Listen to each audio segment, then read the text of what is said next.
Hey guys, welcome to Mobile Tech Matters, where we talk about mobile tech that matters to you. I'm Richie Rich, and today I'm going to be unboxing and installing the Defiant Electronic Deadbolt. Now, this may not necessarily be mobile tech, but it is really convenient to leave your house without your keys and be able to easily get back inside. And for a guy like me that's on a budget, the $30 I spent on this at Home Depot is something I really couldn't pass up. For the rest of you that may want something a little more high-end and the convenience of a mobile app, you may want to look for something else. And in the future, I may do that as well. But for right now, I'm really curious to see how easy this is to install and the type of quality I'm going to get out of a $30 electronic deadbolt. So why don't you come along with me and we'll find out together. Shall we begin?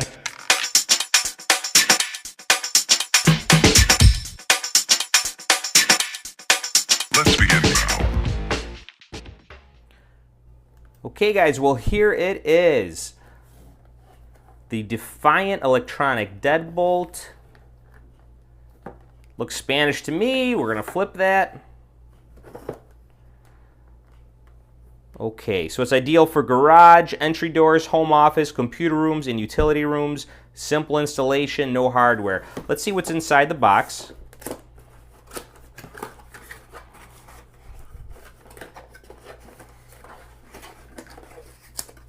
So we have here, just shows a little, looks like a diagram of what the inside of the lock looks like on the inside of the home. Here is, looks like this is the inside of the lock. That's a mounting plate, and this should be what's on the inside to unlock or unlock it from the inside of the house. And I have the nickel-plated version here, satin nickel. We have some mounting instructions. We're definitely going to need to take a look at these, make sure we properly install this. Some more documents. Let's pull the rest of this out.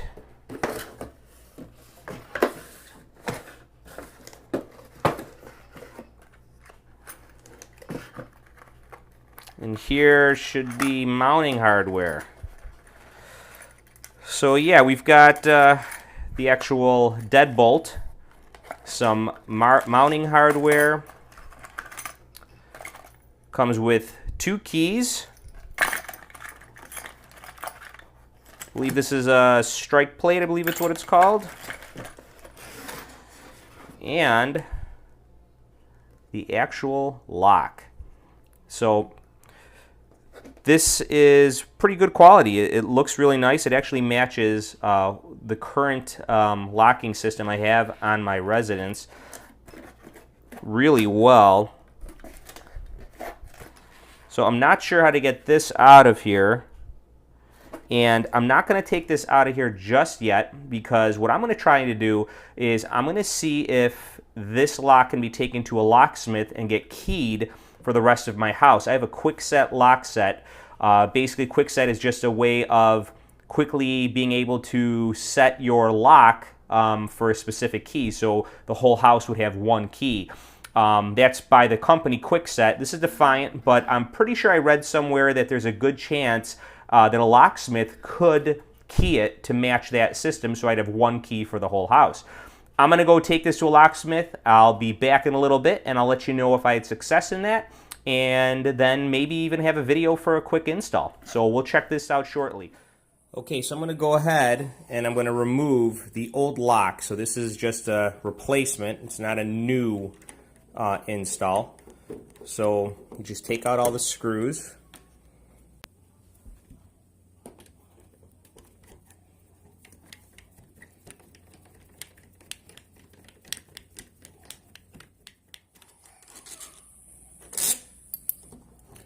Pulls right out.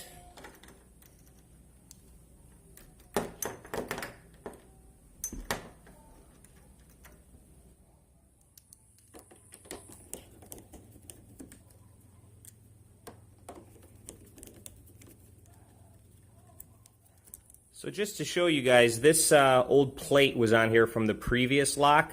And it was in there pretty good. It's pressed in there. All I did is I struck it from the other side, right in there, just tapped it with my screwdriver and this popped right out. Okay, that's all you really need to do. But you're going to need to take that out because it's not going to be compatible with the new lock. Okay, so I did get this lock keyed to match the locks in my house. I took it to a locksmith, and he charged me $15 plus a couple bucks for some extra keys. So I'll show you how to take this out of the cardboard. All we got to do is unscrew these screws. It should pop right out. Okay, so as I'm loosening this, I already unloosened it with the screwdriver. This part right here is coming out, the centerpiece with the lock.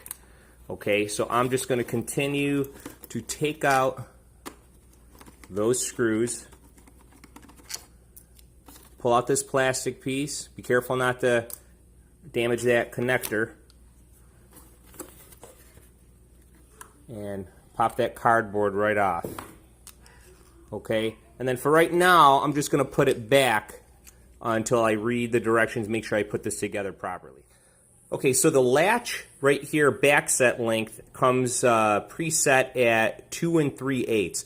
So basically, in the actually opening in the door, it's more over to the left. You need it closer to the center. So all you do is you stick a flathead screwdriver in here. You extend the bolt out, and then you twist it. Twist it. It extends it, and see what happens. Now it's at 2 3/4. You just twist it, it can go in, and you can actually put it back to 2 3/8, or twist it, come down. I twisted it, and now I'm just going to set this back. That locks it in place to where I need it to be, at 2 3/4. So now you can see at 2 3/4, right here, that slot, the key slot where everything's going to go through, is in the center of the diameter of the hole. That's exactly where I need it to be for my lock. Okay, so now I have that in place. I'm just going to use the wood screws provided that match, the shorter ones, and I'm just going to screw those in there and secure the latch before I go any further.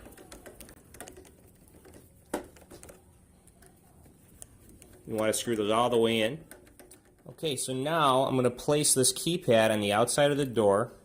Okay, there's nothing attached to it. There is this little adapter that apparently for a different size door, you would pry this off, which you can take this gasket off of here, and this should just come right off. It's in the directions, but I'm going to leave it. This looks like my door is a standard install, so it's going to be pretty much the way it came, minus that latch.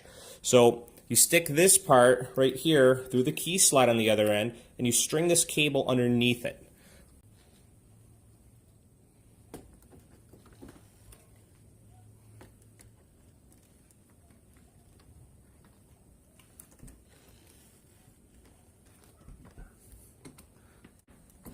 Just like that.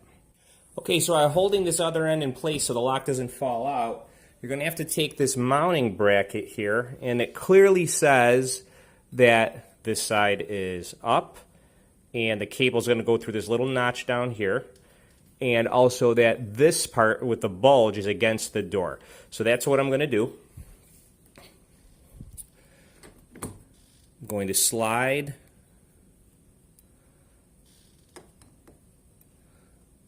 that connector through here real carefully. This is up. I don't want to pinch anything.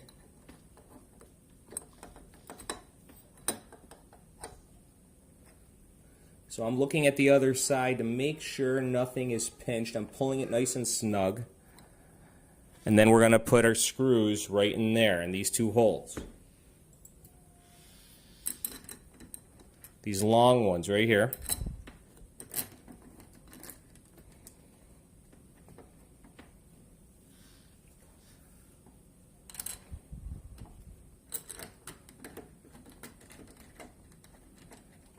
Now it's somewhat in there.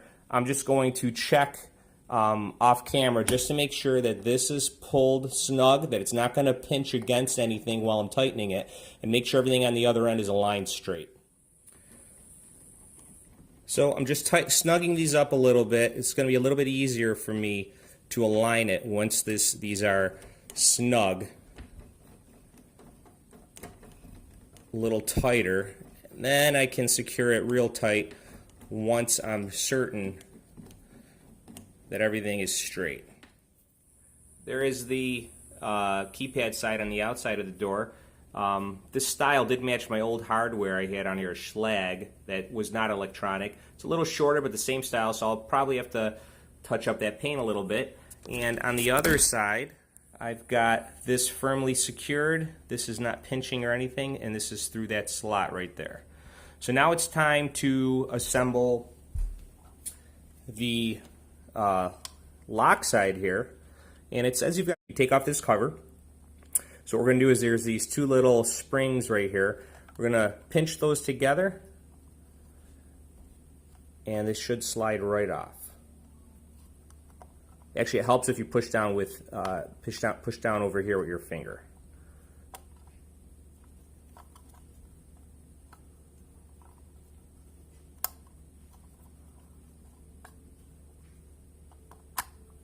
Right there. Okay, so now I have the cover off, and right here I'm going to have to connect this connector. Now it says you've got to make sure the metal, which are these right here, you see these little, the metal part of the clip, you want to make sure that's facing you towards the top.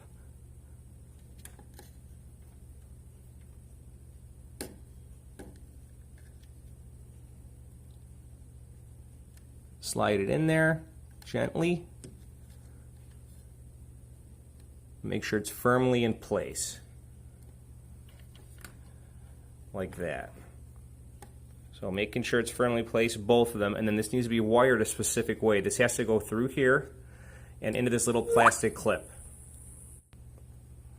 And then you'll attach it here and we'll screw this on. Okay, so now we're going to take these screws right here and we're going to put it through here and screw it on. Make sure you don't use these that have that little rib at the end. That's what was used to attach it to the cardboard, and they are slightly longer than what you're going to need, so you may have a hard time with that. So don't use the one with the little rib, like that built-in washer at the end. So we're going to want to use these without that built-in washer. Place them in there, and then secure those with a screwdriver. Okay, so now while I have it secured, I'm just going to test it. I'm going to turn it and see if it locks. And it does lock. This is locked. This is unlocked. Notice how it turns. It comes out, and it's really loose. And what I mean by that is when it goes into this side of your frame, it goes in really nice. You've got to make sure it goes in real easy, that there's no pressure. You don't have to push in the door or anything, because the motor in here that makes this turn is going to have to do freely. It's not super strong. It's not going to force it. It'll just stop and your door won't lock, and that just makes common sense. It's not a very powerful piece of equipment. So this has to work freely before you involve any type of electronic mechanism here. And it does. If it didn't, you would have to go on this side and adjust the plate there and the hole, maybe make it a little wider or move it a little bit to make sure that this moved freely. Okay, so now it says to simply install 4 alkaline batteries in here, which I am going to do, and then you want to replace the cover.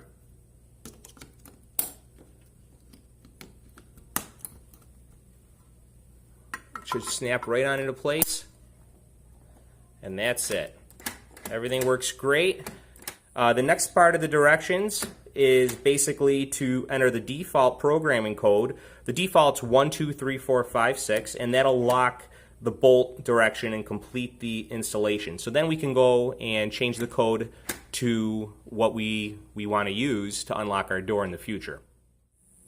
Okay, so initially I tried entering in the code and nothing worked. So all I did is take off the cover, and I reinserted the batteries. Apparently they weren't seated properly, and then I heard a beep, which meant it was seated properly. So now I'm going to go ahead and enter the default code, 1, 2, 3, 4, 5, and 6. And that latch is coming out, it's going back in, and apparently that's the setup process for it to work. And it's set. Now you can go ahead and follow the directions and enter your own personal code. To set a new code, you're going to press this red button for 1 second. Now, the part where I messed up is you really want to hold on to it and count to 1 and wait for it to beep, like this. Now it's ready, and you're going to want to go to the other side of the lock, and you're going to want to enter your master code, which I already changed, so I'm not going to show you that. But I'm going to enter that. Well, see, it reset, so I'm going to do it again.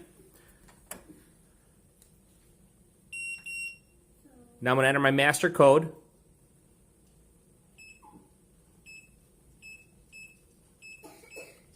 And then the lock button. Then I'm going to enter 20 and the lock button. And then I'm going to do a 4-digit code. Let's just do 1, 2, 3, 4. And the lock button.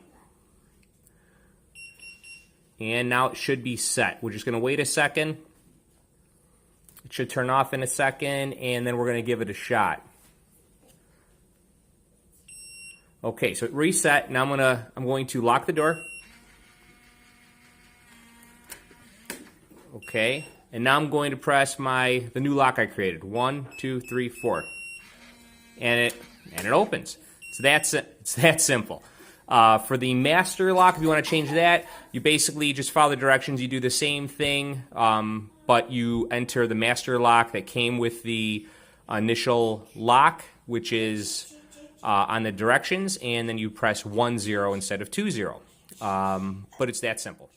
Okay, so the only other thing I'm going to do is this strike plate here doesn't match my current setup that I bought. So it does come with a new strike plate here. So I'm going to unscrew these 2 screws, and I'm just going to insert these and install them with the new wood screws provided.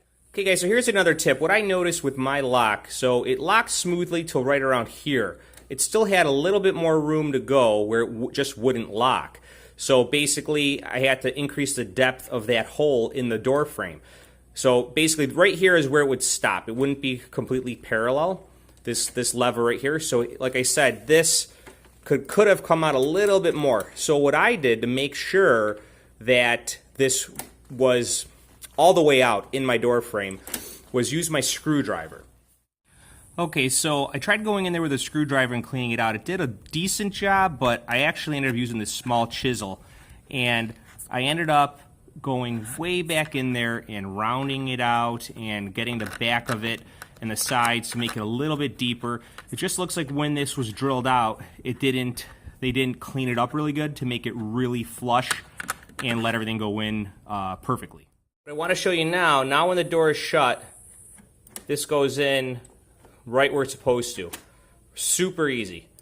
This last part right here is just the mechanism. It's not the lock itself in here. It's just this mechanism that has a little bit of a hesitation, a little click right there. But I assure you, it goes in real smooth and as deep as this can go, which is more secure, a little bit more peace of mind for me. Now again, I was having it right around here initially until I cleaned it out, and then when I cleaned it out, I got the full extension all the way down, which just makes me feel a little bit better. This isn't bad. I mean, anything past here, pretty much, I mean, it's going to keep your door shut, but you've got so much more left in that bolt, and I want to use it to the full possible extension and make it as smooth as possible when it's locking. It should be pretty simple to install. It's not horribly tough. I hope you enjoyed this, and good luck with your install. Well guys, I really hope you enjoyed the video of the Defiant Electronic Deadbolt. If you did, please like and subscribe to my channel. Check me out on Facebook, Twitter, and Instagram at Mobile Tech Matters. And as always, I'll see you at the next one. And remember, your mobile tech matters to me.